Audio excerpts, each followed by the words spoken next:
आज यस प्रोग्राममा चाहिँ हामीहरूले धेरै कुराहरू सिक्ने अवसर पाइसकेका छौँ र सफलताको प्रतीक के हुँदो रहेछ भन्ने कुराहरू पनि हामी देखिसकेका छौँ। यसमा तपाईँ सबैजना खुसी हुनुहुन्छ होला हैन? यो डिएक्सनको सिस्टम कस्तो कि अरूले खाँदा पनि हामीलाई खुसी लाग्ने, हेर्नुहोस्, अरूले लाउँदा पनि खुसी लाग्ने, अरूले राम्रो सम्मान पाउँदा पनि खुसी लाग्ने। जब यो खुसीमा हामी सहमत बन्छौँ नि तब हाम्रो लाइफ चेन्ज हुन्छ। यस डिएक्सनको सिस्टमले यही नै भनेको छ र यही नै गर्दै आएका छौँ र अघि पनि यही नै गर्दै जानुपर्छ। विशेष गरी महिला भएर आफ्नो प्रवासमा रहेर पनि आफूले आफूलाई परिवर्तन गर्दै र जीवनलाई पनि परिवर्तन गर्दै आज यहाँसम्म पुग्न सक्सेस हुनु भएको छ। हाम्रो उमा सिस्टरलाई जोरदार तालीले सम्मान गर्नु होला भन्न चाहन्छु।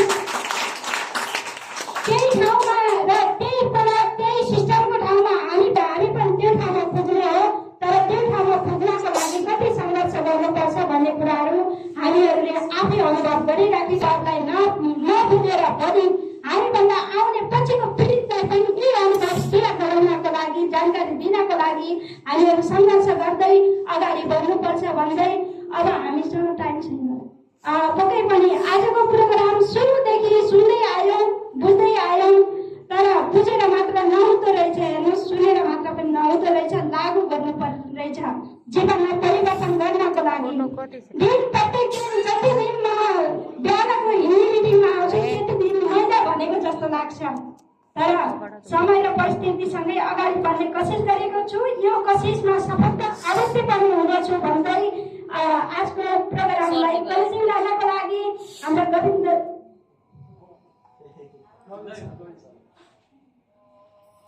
यताबाट टार्गेट स्टेजमा निम्ताउन चाहन्छु।